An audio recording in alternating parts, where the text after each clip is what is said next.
So hello everyone. तो हम अपने द मर्डर टारगेट्स ब्यूटी के नेक्स्ट एपिसोड को शुरू करते हैं। हमने पिछले एपिसोड में देखा था कि हमारी सलीशिया मेज टावर आ चुकी होती है और वह सभी मेट्स को देखती है और सोचती है, क्या इसलिए कोई भी उन सभी गायब महिलाओं को ढूंढ नहीं पा रहा था। उसने उन सभी को यहाँ अंदर बंद करके रखा है, इस मेज टावर में। तनीषा बहुत ज़्यादा डरी और घबराई हुई खड़ी होती है। उसे समझ नहीं आ रहा होता कि यहाँ चल क्या रहा है। तभी वह पीछे मुड़ती है और उसे एक लड़की जानी पहचानी दिखाई देती है। वो लड़की जो हार्वलिस्ट की सबसे छोटी बेटी है, जिसके बारे में मैरी ने उसे बताया था। सलीशा उस लड़की के पास जाती है और एक प्यारी सी स्माइल के साथ अपना इंट्रोडक्शन देती है। वह कहती है, हेलो तारा, मेरा नाम सलीशिया है। मैं यहाँ एक नई रिसर्चर हूँ। तारा थोड़ा घबराते हुए और सर झुकाते हुए सलीशा को विश करती है, good morning my lady. Salisha उससे पूछती है कि वो यहाँ कब से काम कर रही है। तारा सोचते हुए बताती है कि उसे कितना समय हो गया है। वह कहती है, मुझे लगता है लगभग 6 महीने हो गए हैं। तारा की बात सुनकर सलीशा का दिमाग घूम जाता है और वो हैरत में सोचती है, ये तो बिल्कुल वही समय है जब वह गायब हुई थी। सलीशा ये बात सोचते हुए तारा से एक और सवाल पूछती है, तुम उससे पहले कहाँ थी? सवाल सुनते ही तारा डर के मारे कांपने लगती है और हकलाते हुए बोलती है, मैं। तारा की ऐसी हालत देखकर सलीशा का शक और बढ़ जाता है। वो सोचती है, ये कोई मुश्किल सवाल नहीं, लेकिन वो डर कर सिमट रही है, अपनी आम खुश मिजाज फितरत के बिल्कुल उल्टा। फelicia माहौल को हल्का करने और सच निकलवाने के लिए उसे पुरानी बातें याद दिलाती है। क्या तुम्हारे पेरेंट्स रायनेट की थर्ड स्ट्रीट वाले मार्केट में एक हर्बलिस्ट दुकान नहीं चलाते? तारा की सहमी हुई हालत को देखकर सलीशा के दिमाग में एक बहुत ही डरावना ख्याल आता है। क्या उसे यहाँ टॉर्चर किया गया है? माहौल एकदम से खौफनाक हो जाता है। मैरिलिन अचानक सलीशा के बिल्कुल पास झुकती है। उसकी आंखें अंधेरे में अजीब और डरावनी चमकने लगती हैं। वो बिल्कुल धीरे से गुस्से और चेतावनी भरे आवाज में सलीशा को धमकाते हुए बोलती है, आपको नियम नहीं तोड़ना चाहिए। सलीशा बहुत ज़्यादा डर जाती है और मैरिलिन उसको पुकारती है, माय लेडी। वह कहती है, मेष टावर के नियमों का पालन होना ही चाहिए। आपको उन्हें कभी नहीं तोड़ना चाहिए। जो लोग नियम तोड़ते हैं उन्हें दूर भेज दिया जाता है। ये सुन साजिशा बहुत ज़्यादा डरने लगती है और डर के मारे नीचे बैठ जाती है। वह सोचती है, ये तो बिल्कुल मेरे बुरे सपनों की वाली आवाज़ है। मैरिलिन एकदम ठंडी और डरावनी आवाज में सलीशा से कहती है, माय लेडी, इस टावर में कुछ नियम हैं जिनका आपको पालन करना ही होगा। कैरन आगे बताते हुए सलीशा को बिल्कुल पास से धमकाती है, अगर आपने उनका पालन नहीं किया तो आपको घर वापस भेज दिया जाएगा। सलीशा डर के मारे बिल्कुल सुन खड़ी रहती है और कैरन आखिरी चेतावनी देती है, इसलिए आपको बहुत सावधान रहना होगा। तभी वहां दूसरी मेड्स कहती है, तुम उसे डरा रही हो मैरिलिन। तुम उसे थोड़ा प्यार से और धीरे आवाज में बात करनी चाहिए। दूसरी मेड के टोकने पर भी मैरिलिन पर कोई असर नहीं होता। वो अपने हाथों पर उंगली रखते हुए बिल्कुल ठंडी आवाज में पहला नियम बताती है। नियम नंबर 1, आप इस टावर में आने से पहले की अपनी जिंदगी के बारे में किसी से भी कोई बात नहीं करेंगी। मैरिलिन की बात सुनकर दूसरी मेड खड़ी होकर माहौल को थोड़ा शांत करने के लिए बोलती है, हमारे मालिक एक बहुत ही बड़े दिल वाले इंसान हैं। उन्हें इस बात से कोई फर्क नहीं पड़ता कि तुम पास्ट में क्या थी। चाहे आपने पहले कोई भी गुनाह क्यों न किया हो, आप यहाँ से एक नई शुरुआत कर सकती हैं। मेट की बात सुनकर सलीशा मन में सोचती है, यह जरूर उसका सबको खामोश रखने का तरीका है, ताकि वो अपने गुनाहों को छुपा सके। तभी मेट दूसरा नियम बताती है। दूसरा नियम यह है कि आपको चाहे जो हो जाए दोपहर के 5 बजे से पहले मेज टावर में वापस लौटना ही होगा और 1 मिनट भी देर नहीं होनी चाहिए। मेड की बात सुनकर सलीशा थोड़ा हैरान होती है और बाहर जाने के लिए एक सवाल करती है। वह कहती है, तो क्या हम बाहर जा सकते हैं? तभी वो मेड कहती है, इस बारे में आपको बाकी के रिसर्चर से पूछना पड़ेगा। मुझे पूरा यकीन है कि आपकी परिस्थितियां हम जैसे मेड से बिल्कुल अलग होंगी। तभी सलीशिया सोचती है, मुझे पूरा यकीन है कि वो मुझे बाहर नहीं जाने देगा, जबकि उसने इतनी मुश्किल से मुझे यहाँ बुलवाया है। लेकिन फिर भी यहाँ से बाहर निकलने का कोई ना कोई तो रास्ता होगा ना। तभी वो मेड डोर के पास खड़ी होकर कहती है, बेशक रिसर्चर को भी बाकी के बुनियादी नियमों का पालन करना ही पड़ता है। अभी हाल ही में एक रिसर्चर को नियम तोड़ने की वजह से यहाँ से दूर भेज दिया गया है। मेड की बात सुनकर सलीशा थोड़ा चौंक कर कहती है और धीरे से पूछती है, क्या उन्हें नौकरी से निकाल दिया गया है? तभी दोनों मेड्स का चेहरा अचानक बहुत ही शांत और खौफनाक बन जाता है। वह एक दूसरे की तरफ देख मुस्कुराने लगती है। मेड्स का वो खौफनाक चेहरा देखकर सलीशा एकदम सुन्न रह जाती है और उसे समझ नहीं आता कि अब क्या करे। सलीशा बहुत घबराई अपने नेल्स को बाइट कर रही होती है और मन में सोचती है, तो इसका मतलब यह है कि किसी को पता नहीं कि उन लोगों का क्या होता है जो दूर भेज दिए जाते हैं। तभी वो डर के मारे मेट्स की बातों को सोचने लगती है कि कैसे उसने कहा था कि अगर आपने रूल्स को तोड़े तो आपको इस प्लेस से दूर भेज दिया जाएगा, जहां आपको कोई भी ढूंढ नहीं पाएगा। तभी वो मेड तीसरे नियम के बारे में बताती है, आपको बिना इजाज़त के ऊपरी दूसरे फ्लोर पर जाने की बिल्कुल भी अनुमति नहीं है, इसलिए इस बेवकूफ़ी को करने की बिल्कुल कोशिश मत कीजिएगा। सलीशा तारा के बारे में सोचते हुए मन में कहती है, मैं तारा से और भी सवाल पूछना चाहती थी, लेकिन मैं उसकी जान खतरे में नहीं डाल सकती। फिर वह सोचती है, चलो जो भी हो, मैं खुश हूँ कि मैं यहाँ थोड़ा एल्केमी का काम कर सकती हूँ। फिर सलीशिया काउच पर बैठकर सोचती है, अगर वो मुझे पोषण नहीं देगा तो मैं खुद अपने लिए एक पोषण बना लूँगी। सलीशिया सोच ही रही होती है कि तभी किसी की आवाज़ सुनकर वो अचानक पीछे देखती है। एक अनजान हाथ अचानक चेयर या टेबल पर आकर टिकता है और एक पोलाइट आवाज़ आती है, आपसे मिलकर बहुत खुशी हुई। आप ही नई रिसर्चर है ना? सही कहा ना मैंने? और वह अपना इंट्रोडक्शन देते हुए कहती है कि मैं हूँ बैली। सलीशा कहती है, बैली, आपसे मिलकर भी बहुत खुशी हुई। मेरा नाम है सलीशिया। बैली की बात सुनकर सलीशा बहुत हैरान होती है और दिमाग में सोचती है, क्या ये सच में एक इत्तेफाक है कि एक रिसर्चर जिसके बाल ब्राउन है और आंखें ग्रीन है, उसका नाम भी बिल्कुल मेरे नाम जैसा ही हो। बेली और सलीशा एक दूसरे से मुस्कुराते हुए हाथ मिलाती है। बेली हाथ मिलाते हुए मिस टावर के नियमों के बारे में बात करती है। आपने मिस टावर के नियमों के बारे में तो सुना ही होगा, है ना? मुझे लगता है कि आपको पहली बार में ये जगह किसी स्ट्रिक्ट स्कूल की डॉर्मेंट्री जैसी लगी होगी। बेली की बात सुनकर सलीशा थोड़ा खुश होती है और हाँ में अपना सर हिलाती है। बेली एक बहुत ही प्यारी और खुली स्माइल देती है और सलीशा को उन दोनों के काम के बारे में बताती है। आप और मैं यहाँ के सभी रिसर्चर में से अकेले हैं जो एल्केमी में स्पेशलाइज करते हैं। बेली के दोस्ती भरा बिहेवियर देखकर सलीशा को अंदर से थोड़ी खुशी और राहत मिलती है। वो मन में सोचती है, इसके चेहरे पर एक बड़ी सी स्माइल है और इसका तरीका कितना अच्छा है। ये यहाँ के बाकी डरावनी मेड जैसी बिल्कुल नहीं है। ऐसा लग रहा है जैसे आखिरकार मैं किसी असली और नॉर्मल इंसान से मिली हूँ। बेली सलीशा से कहती है, अगर आपको कभी भी कोई सवाल पूछना हो तो प्लीज़ मुझसे बिना झिझक पूछ लीजिएगा। लैब के नज़ारे को देखते हुए सलीशा के दिमाग में एक और ख्याल आता है, शायद ये किसी और शर्त या कॉन्ट्रैक्ट के अंदर नहीं फंसी है, जैसे मैं फंसी हूँ। सलीशा बेली से पूछती है, क्या आपको पता है कि मैंने अल्केमी की पढ़ाई की है? बेली कहती है, ऑफ कोर्स।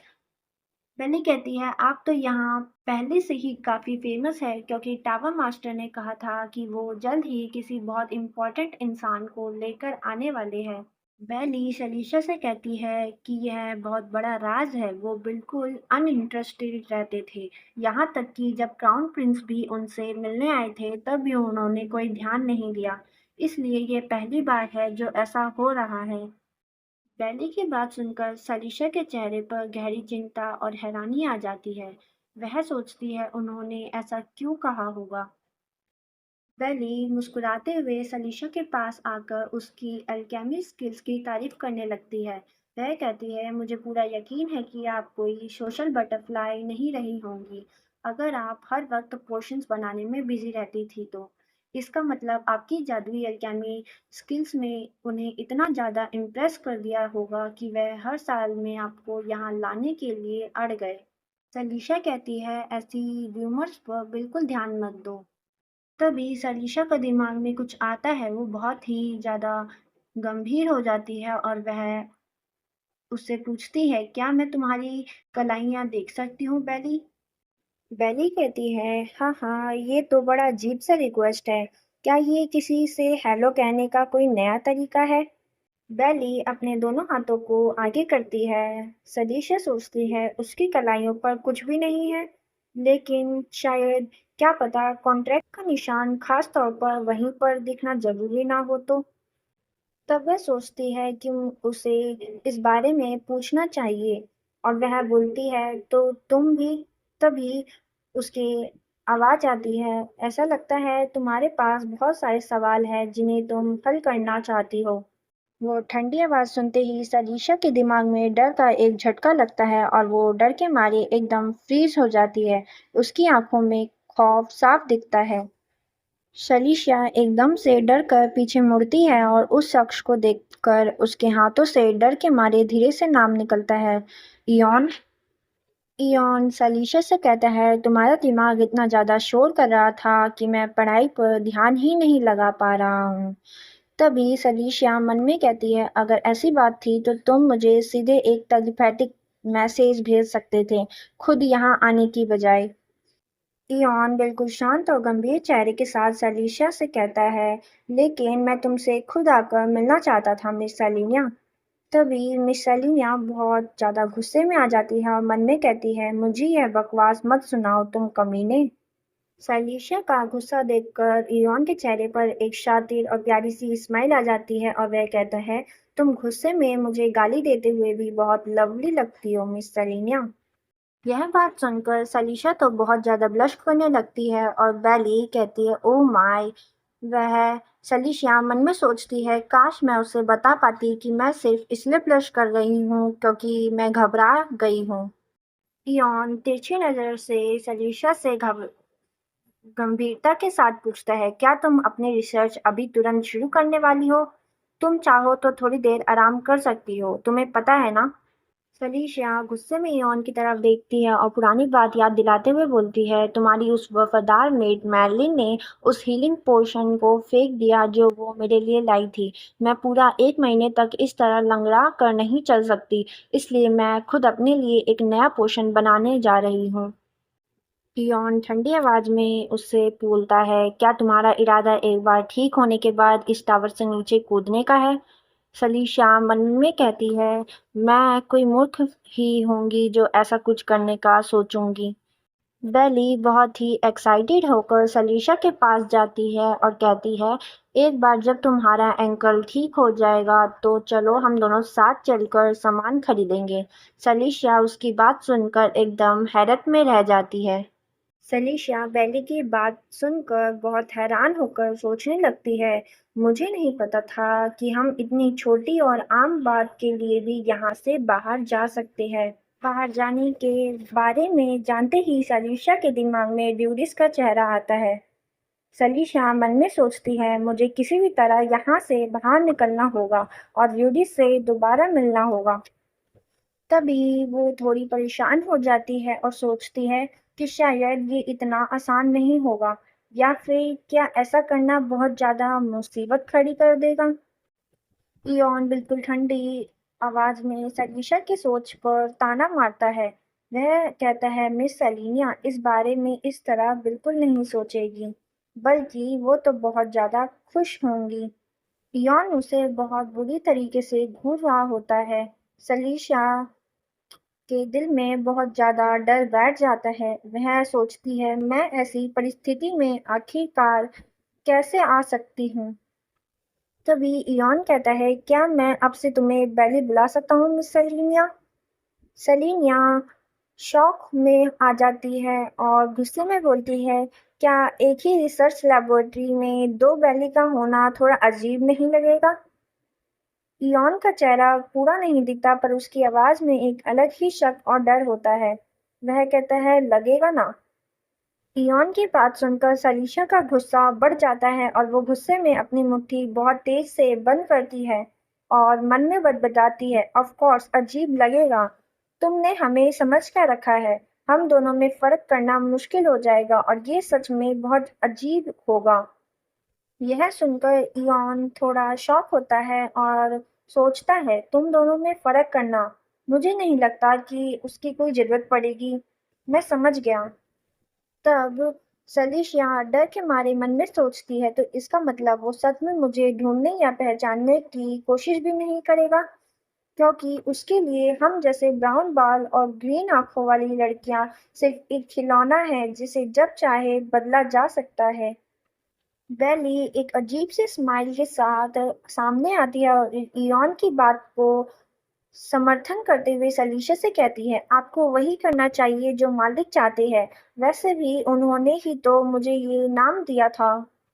बेली की बात सुनकर सलीशा एकदम हैरान हो जाती है और बहुत चिंता के साथ उससे पूछती है, तुम्हारे असली नाम का क्या हुआ?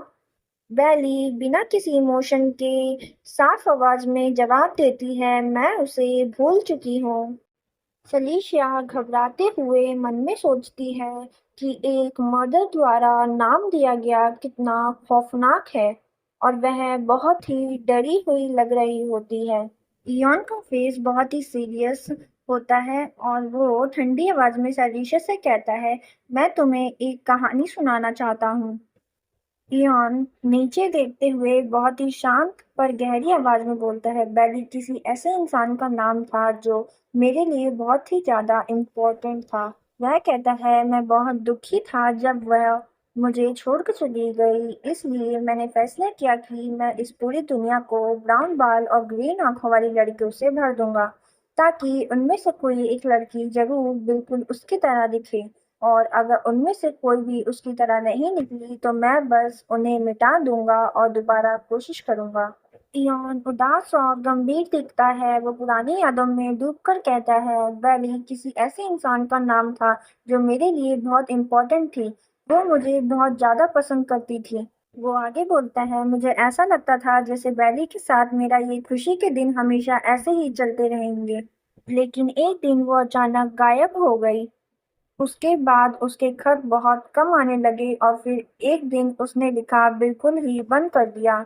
ऐसा लगा जैसे वो मुझे पूरी तरह भूल चुकी थी। सलीशा इयॉन की डरावनी बातों को दिमाग में थोड़ा घुमाती है और अपने मन में सोचती है, मुझे पूरा यकीन है कि वो सिर्फ अचानक गायब नहीं हुई थी। तुमने ही जरूर उसे यहाँ से दूर भेज दिया होगा। सलीशिया मन में कहती है, मैं अब बिल्कुल यकीन के साथ कह सकती हूँ कि जब भी ये कातिल किसी एक शिकार को जान से मारता है तो वो तुरंत किसी दूसरी लड़की को किडनैप कर लेता है। और यह सब सोच अब वह फिर सोचती है कि और अब अगली बारी मेरी है। इयान बिल्कुल बेपरवाह अंदाज में अपने बालों में हाथ फेरते हुए मुस्कुराता है और सलीशा से कहता है, लेकिन मैं ये नाम किसी को भी ऐसे ही नहीं दे देता। बैली 2, 3 और 4 वो सब लाइन से गायब हो चुकी है, इसलिए वो पोजीशन अभी खाली है। तो क्यों ना मैं तुम्हें बैली 2 बुलाऊं, ताकि जैसे तुमने कहा हम दोनों में फर्क किया जा सके। सलीशा सोचती है, ये तो सीधे सीधे मेरी बेइज्जती है। सलीशा गुस्से और चिढ़ में आकर इयॉन के सामने खड़ी हो जाती है और उसे ताना मारते हुए कहती है, क्यों ना आप मुझे इसके बजाय सीधा एक गुलाम ही बुला ले। तभी इयॉन कहता है, मुझे ऐसी गंदी और खराब भाषा बिल्कुल पसंद नहीं है। फेलिशिया गुस्से में अपने हाथ बढ़ाकर निडर होकर इयॉन से कहती है, खैर मैंने किसी नंबर से पुकारे जाने के बजाय एक गुलाम कहलाना ज्यादा पसंद करूंगी। क्योंकि मुझे लगता है कि एक गुलाम के रूप में मैं यहाँ ज़्यादा समय तक जिंदा रह पाऊंगी। तभी इयॉन थोड़ा गुस्से में कहता है, गुलाम? तो तुमने ये कहा? और वह कहता है, ऐसा लगता है जैसे तुम किसी गलतफहमी में जी रही हो कि मैं तुम्हें कोई नुकसान पहुंचाना चाहता हूँ, मिस सेलेनिया। फेलिशिया थोड़ा चिंतित और डरी हुई खड़ी रहती है। वो डर को छिपाते हुए सीधे इयॉन से बोलती है, हाँ, मैं आपसे डरती हूँ टावर मास्टर, लेकिन मुझे पूरा यकीन है कि आपको ये बात पहले से ही पता होगी, क्योंकि आप मेरे दिमाग की हर एक बात को पढ़ सकते हैं। सही कहा ना? सलिशिया बहुत परेशान होकर मन में सोचती है, मुझे नहीं पता कि उनकी दिमाग पढ़ने वाली शक्ति किस हद तक जाती है। इसलिए सलीशा की बात सुनकर इयॉन कहता है, ये सुनना काफी दिलचस्प है कि मेरी वजह से तुम्हारे अंदर इतना डर है, मिस सेलेनिया। बैली मुझे कभी नहीं डरती थी। सलीशा कहती है, खैर, मैं बैली नहीं हूँ। इयॉन धीरे से अपना हाथ आगे बढ़ाता है और सलीशा के ब्राउन बालों की एक लट को अपनी उंगलियों में लेकर हल्का सा सहलाता है। वो बिल्कुल शांत आवाज में बोलता है, ठीक है। इयॉन थोड़ा और पास आकर सलीशा के बालों को छूता है और कहता है, मैं तुम्हें वैदिक बुलाने की बात भूल जाता हूँ, इसलिए प्लीज थोड़ा आराम से रहो। तुम्हारे चेहरा इस मार्बल के फर्श जितना सफेद पड़ गया है। शलीशा डरते हुए पीछे होकर इवान से कहती है, मैं हमेशा से ही ऐसी सफेद दिखती हूँ। आखिरकार मैंने अपनी जिंदगी के कई साल एक बिना खिड़की वाली वर्कशॉप में बंद रहकर बिताए हैं। यॉन सलीशा को देखते हुए स्माइल करता है, फिर अचानक दूसरी तरफ मुड़ता है और थोड़ा सा पीछे देखकर सलीशा से कहता है, तो फिर मुझे तुम्हें कभी बाहर घुमाने ले जाना चाहिए, मिस सेलेनिया। इतना ज्यादा सफेद रहना तुम्हारी सेहत के लिए बिल्कुल अच्छा नहीं है। इयॉन के जाने के बाद लेबोरेटरी के नज़ारे को दिखाया जाता है। सलीशा गुस्से में सोचती है, मेरा पूरा दिन खराब करने के बाद वो काफी खुश दिख रहा था। सलीशा बहुत ज्यादा चिढ़ जाती है और डर और गुस्से के कारण अपने दांत बीचने लगती है। पीछे से बैली सलीशा के पास आकर हंसते हुए मजाकिया अंदाज में बोलती है, टावर मास्टर सच में आपसे मिलने के लिए बहुत बेताब थे। बैली की यह बात सुन सली बहुत ज्यादा शॉक हो जाती है और वह बोलती है, क्या ये सच है कि आपका असली नाम बैली नहीं है? बैली कहती है, हाँ, लेकिन क्या इससे सच में कोई फर्क पड़ता है? यहाँ एक रिसर्चर बने रहना ही मेरे लिए सबसे ज्यादा मायने रखता है। तभी बैली बहुत क्रीपी तरीके से कहती है, इसलिए मुझे इस बात से कोई फर्क नहीं पड़ता कि मुझे उसकी पुरानी प्रेमी के नाम से पुकारा जाए या उसके मरे हुए पालतू जानवर के नाम से। हालांकि मुझे पूरा यकीन है कि तुम जैसे किसी के लिए ये थोड़ा अलग होगा, जिसे टावर मास्टर का इतना ध्यान मिल रहा है। फलिशिया बिल्कुल ठंडे और सीरियस एक्सप्रेशन के साथ सीधे बैली की आंखों में देखते हुए एक बड़ा सवाल पूछती है, क्या तुमने कभी नहीं सोचा कि इस जगह में कुछ अजीब है? सलीशा की बात सुन बैली हंसते हुए कहती है, क्या अजीब? जैसे कि यहाँ पर सिर्फ वही महिलाएं क्यों हैं जिनके बाल ब्राउन हैं और आंखें ग्रीन हैं, या फिर ये ही कि यहाँ की मिर्च इतनी ज्यादा अकड़ कर क्यों रहती है? बैली एक अजीब मुस्कान के साथ सलीशा की तरफ अपनी उंगली से इशारा करती है और उसे ताना मारते हुए कहती है, क्या आपको नहीं लगता कि आपको ऐसी फालतू बातों के बजाय अपना ज्यादा समय अपनी रिसर्च पर लगाना चाहिए? बैली की ये बातों को सुनकर हमारी सलीशा तो बहुत ज्यादा डर जाती है। फिर सलीशा सोचती है, तो इसका यहाँ पे गोल यह है, इसलिए नहीं कि यह एक सबॉर्डिनेट कॉन्ट्रैक्ट में बंधी हुई है। तभी सलीशा कहती है, ठीक है, चलो हम अपना बेस्ट देते हैं।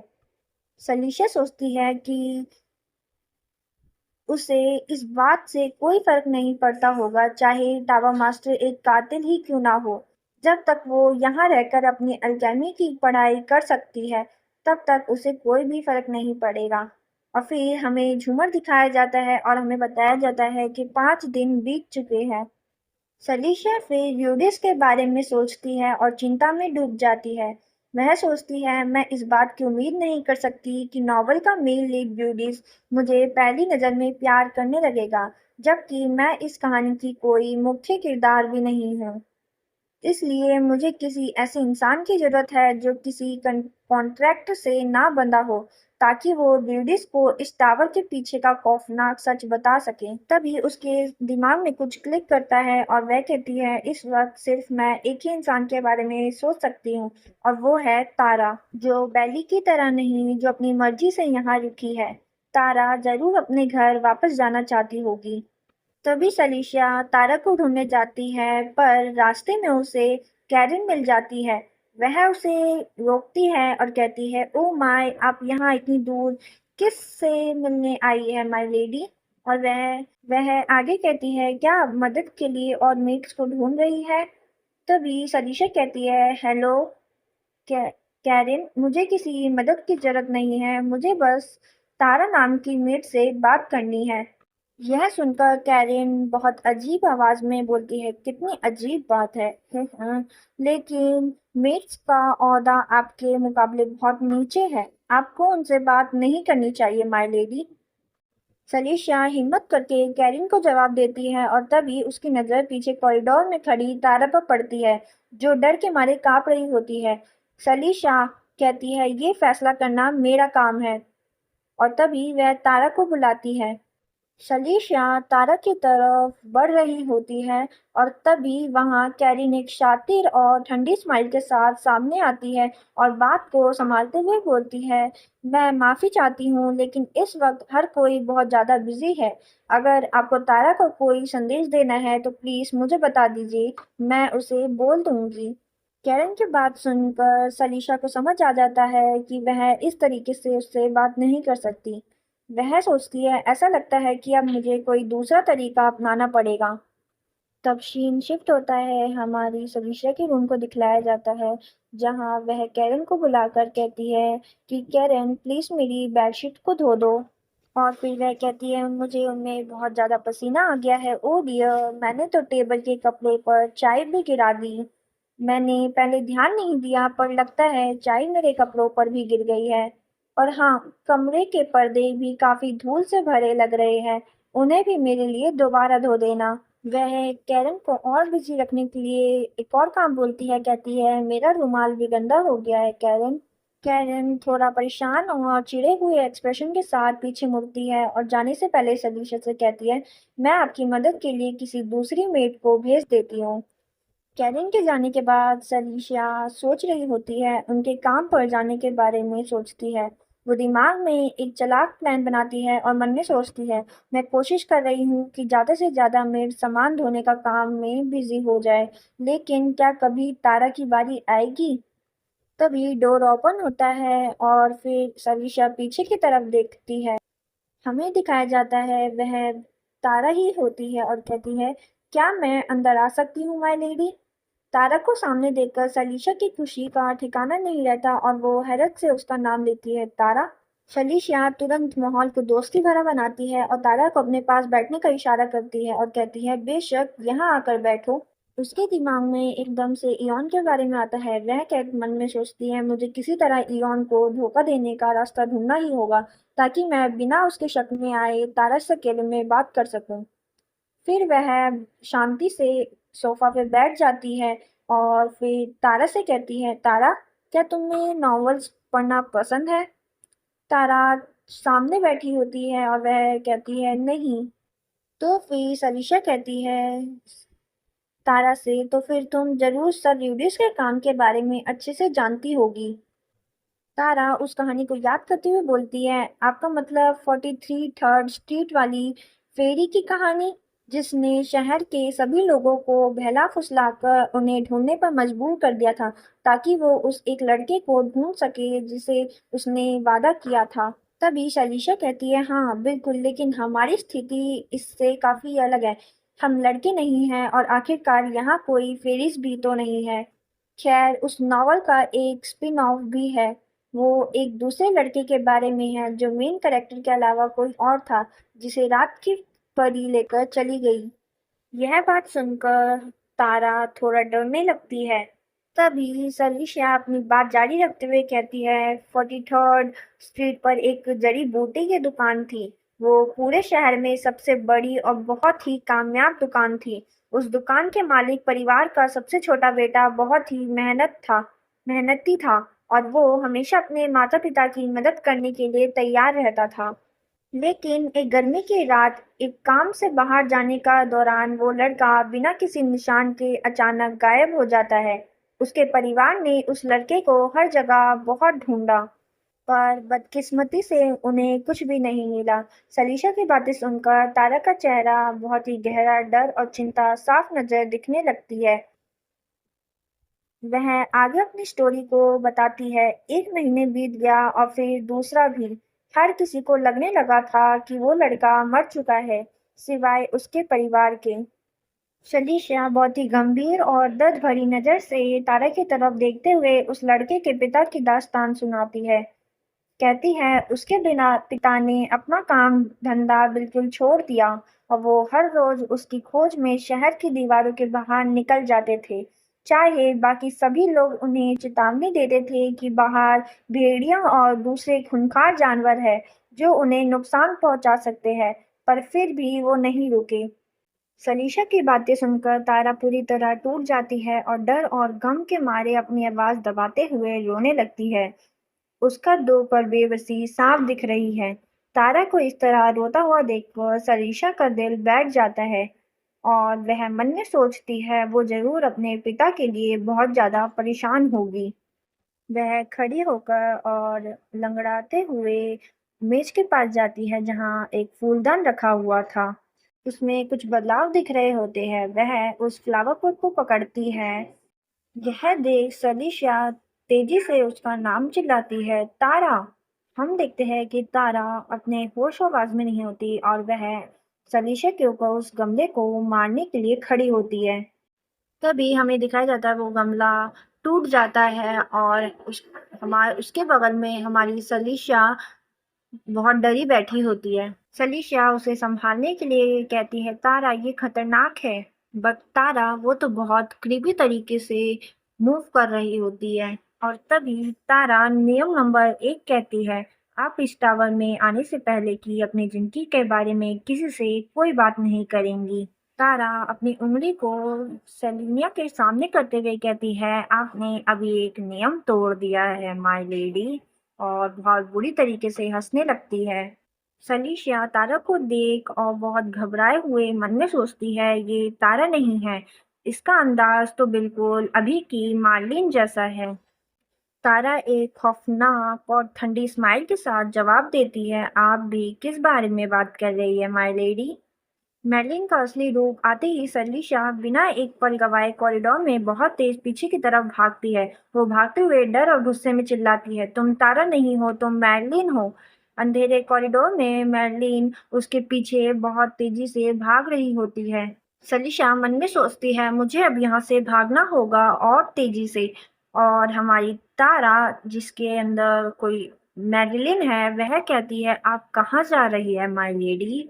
तभी अचानक सलीशा किसी चीज के कारण टकरा जाती है और पीछे से तारा क्रीपी तरीके से बोल रही होती है कि आपने रूल तोड़ा है माय लेडी, आपको पनिशमेंट मिलनी चाहिए। यह बात सुन सलीशा हिम्मत से उसे बोलती है, नहीं, अगर मुझे सजा मिलनी ही है तो मैं चाहती हूँ कि टावर मास्टर खुद ये काम करे।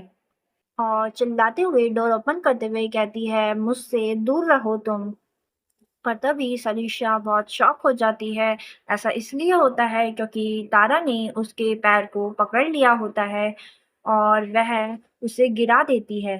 पर वह गिरते हुए बालकनी की रेलिंग को पकड़ लेती है बहुत मजबूती से और हेल्प के लिए चिल्लाने लगती है।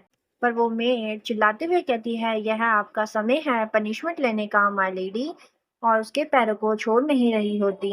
सलीशा चिल्लाती है, कोई तो मेरी मदद करो। तभी तारा, जिसके अंदर मैरिलिन है, वो बहुत डरावनी हंसी को हंसती है और कहती है, ओ प्लीज थोड़ा संभाल कर माय लेडी, आप जिस पोजीशन में है इसे आपका शरीर बीच से ही दो हिस्सों में कट सकता है। सलीशा चिल्लाते हुए मदद मांग रही होती है कि कोई तो मेरी मदद करो, पर तभी उसे आवाज आती है। वो बाकी सभी मेट्स की आवाज होती है जो एक ही आवाज में पूरे कॉरिडोर में चिल्ला रही होती है कि आपने रूल को तोड़ा है, आपको नियमों को बिल्कुल नहीं तोड़ना चाहिए था। मेष टावर का नियमों का पालन हर हाल में किया जाना चाहिए था। और मेग्स कहती है कि जिसने भी रूल को तोड़ा है, उसे मौत ही नसीब होगी। हमारी सलीशा बहुत बुरी हालत में ज़मीन पर पड़ी होती है और पीछे से उसे तारा खींच रही होती है। वह गिड़गिड़ाते हुए मदद माँगती है। तभी उसके मन में आवाज़ आती है, वह इयॉन होता है जो कहता है, उनसे भीख मत माँगो, उन्हें सीधा कमांड दो। तब हम देखते हैं इयॉन कहता है गुस्से में कि अगर तुम्हें जिंदा रहना है तो उन्हें कमांड दो। सलीशा चिल्लाते हुए कहती है, तुम सभी रुक जाओ। मैरिलीन, मेरे ऊपर से हाथ हटाओ, अभी के अभी।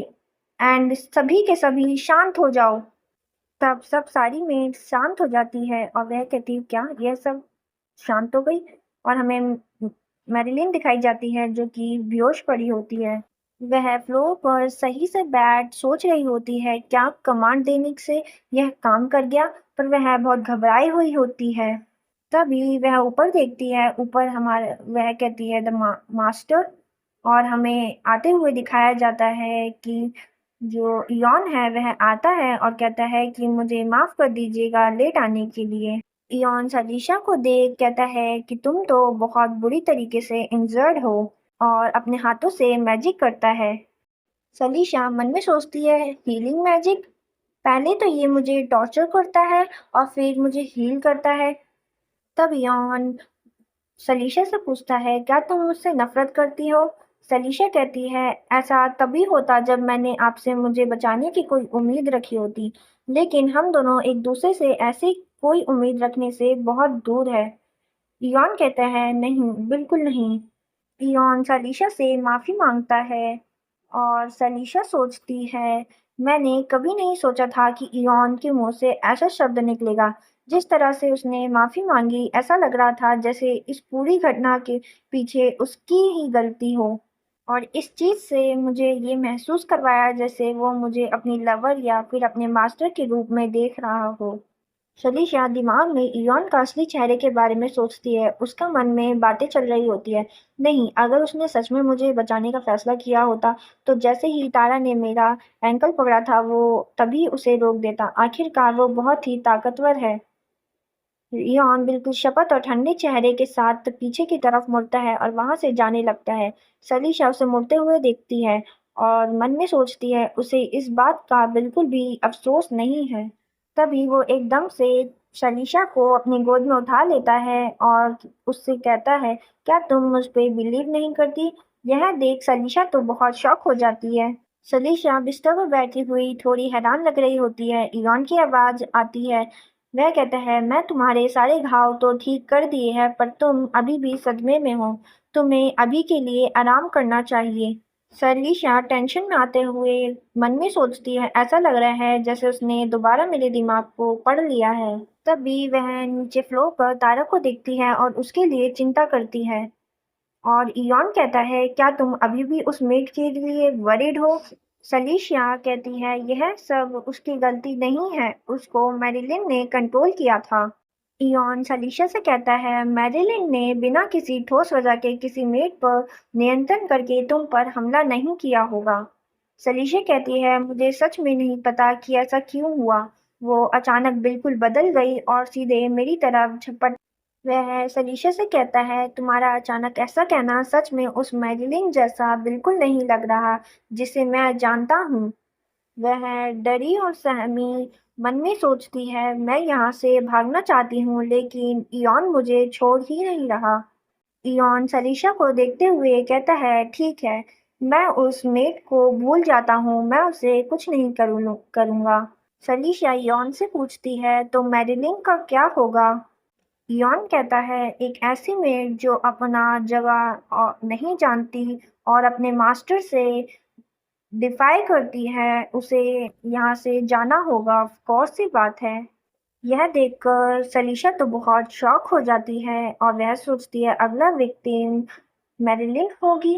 वह मन में सोचती है कि अगर एक सीनियर मेड डिसअपियर हो जाती है तो मुझ पे स्पाई करने के लिए एक इंसान कम हो जाएगा। यह ऑनेस्टली देखा जाए तो बहुत ही रिलीफ फील कराता है। नियम तोड़ने का मतलब सिर्फ एक ही चीज है और वो है मौत। इयॉन उसे कमरे में ले जाता है और उसे बिस्तर पर लेटाते हुए कहता है, जिस मेड के बारे में तुम इतनी चिंतित थी वो जल्द ही होश में आ जाएगी। मैं उसकी किस्मत तुम्हारे हाथों में छोड़ता हूँ मिस सेलेनिया।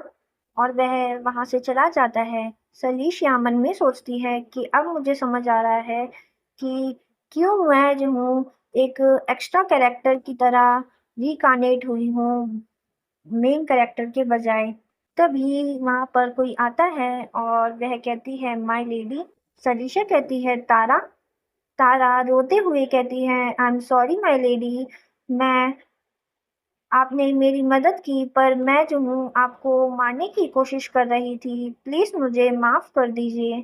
सलीशिया उसे शांत कराने के लिए कहती है, कोई बात नहीं तारा। वह उसे अपने पास बुलाती है और कहती है, देखो मैं बिल्कुल ठीक हूँ। पर हमारी तारा वो बहुत ही ज़्यादा रो रही होती है और कहती है, पर आप मरने वाली थी, आप डेड के बहुत पास थी। सलीशा कहती है, यह सब मैरिलीन का फॉल्ट है, तो तुम चिंता मत करो और मैं उस समय ये नहीं जानती थी कि मैं तुम्हें कैसे कंट्रोल करूं। तारा रोते हुए कहती है, यह तब से लेकर सब कुछ ऐसा ही था जब से मुझे पकड़ा गया और यहाँ लाया गया। और हमारी सलीशा शॉक होते हुए कहती है, जब से तुम्हें पकड़ा गया था। तारा बहुत ज्यादा रो रही होती है और कुछ समझा नहीं पा रही होती है। इसलिए सलीशा कहती है कि कोई बात नहीं, टावर मास्टर ने कहा है कि ये सारी गलती मैगलीन की है, उसे यहाँ से भेजा जाएगा और वह तुम्हें कुछ नहीं करेगा अब। और सलीशा उसे चुप कराती है और उससे पूछती है, क्या तुम्हें याद है जो मैंने तुम्हें स्टोरी बताई थी। तारा कहती है, हाँ मुझे याद है। वह लड़का जो ईरान से बाहर आया हुआ था और अपने घर के रास्ते में वह एक हुमन से मिला था। उसके भूरे बाल थे और आंखें ग्रीन थी। वह लड़की की तरफ देखती है और कहती है कि तुम्हारे ब्राउन हेयर और ग्रीन आईज बहुत ही सुंदर है। उस लड़के को ऐसा लगता है कि यह कॉम्प्लीमेंट नहीं एक धमकी है, तो वह लड़का वहां से भाग जाता है। वह नीचे की तरफ भागता है जहाँ पे वह 100 से भी ज़्यादा बार भाग चुका है पहले, पर उस रात वह वहाँ से गायब हो गया। काफ़ी दूर तक भागने और लड़खड़ाने के बाद वह अचानक गिर पड़ा और बेहोश हो गया। और जब उसकी आँख खुली तो उसने उसी महिला को देखा जो उस रास्ते में मिली थी। वह बहुत ज़्यादा घबरा जाती है और अपना सर पकड़ के चिल्लाने लगती है। तभी सलीशा उसे गले लगा लेती है और कहती है कि अब सब सही है, अब सब कुछ सही हो गया है और तुम्हें चिंता नहीं करनी चाहिए। मुझे जो जानना था मैं वह जान चुकी हूँ। सलीशिया मन में सोचती है, मेरी तरह नहीं, तारा को मेरी तरह नहीं लाया गया है इयॉन के द्वारा। हर समय मैं यही सोचती थी कि इयॉन जो है यहाँ इस टावर में ग्रीन आइस ब्यूटीज को जमा कर रहा है। लेकिन अगर इस सब में बड़ी मेड्स भी शामिल है और अगर मैलिन ही वो थी जिसने तारा को एक सबॉर्डिनेट कॉन्ट्रैक्ट के अंदर बांध कर रखा था, तभी वह अपना हाथ का जो सबॉर्डिनेशन कॉन्ट्रैक्ट का निशान था उसे दिखलाती है और कहती है, क्या तुम्हें पता है कि जिन लोगों ने फेयरली ऑफ द नाइट के साथ कॉन्ट्रैक्ट किया था उन सभी के शरीर पर ऐसा निशान थे। पर तारा कहती है कि मेरे पास तो ऐसा कोई निशान नहीं है। सलीशा मन में सोचती है, अगर यह इयॉन के कॉन्टैक्ट से बंधी नहीं है तो यह मेरी हेल्प कर सकती है। सलीशा तारा से कहती है कि यहाँ पे टाइम डेट और प्लेस लिखो, मैं तुम्हें तुम्हारी फैमिली से मिलवाने के लिए मदद करूँगी और इस लेटर को मैं उन्हें दे दूँगी। पर तभी सलीशा उससे कहती है कि इसको सीक्रेट रखना सभी से। सलीशा मन में सोचती है कि मैं जो हूँ तारा की हेल्प करना चाहती हूँ और मेरा अब अल्टीमेटम गोल यही है कि मैं इसकी हेल्प करूँ। तभी तारा उस लेटर को लिखती है और कहती है, यस माय लेडी, मैं इन सब चीज़ों को याद रखूंगी। सलीशा मन में सोचती है, मैं अच्छे से जानती हूँ कि तारा के पिता की रॉन के सामने टिकने की कोई औकात नहीं है, लेकिन वो एक ऐसा संदेशवाहक है जो मुझे उन लोगों को संपर्क में ला सकता है जो ऐसा कर सकते हैं। मैं अपने लेटर में पूछूंगी कि एक अरेंज करने के लिए मीटिंग मेरे और captain of the city guard के बीच में, जिसका नाम है करीना। और आखिरकार जो इयॉन के सामने खड़ी हो सकती है, वह मेन कैरेक्टर है इस नॉवल की। क्या शरीक्षा करीना से मिल पाएगी? क्या वह इयॉन से छुटकारा पा पाएगी? तो इन सभी को जानने के लिए और अपडेट रहने के लिए हमारे चैनल को सब्सक्राइब कर लीजिए, इस वीडियो को लाइक कर दीजिए एंड थैंक यू।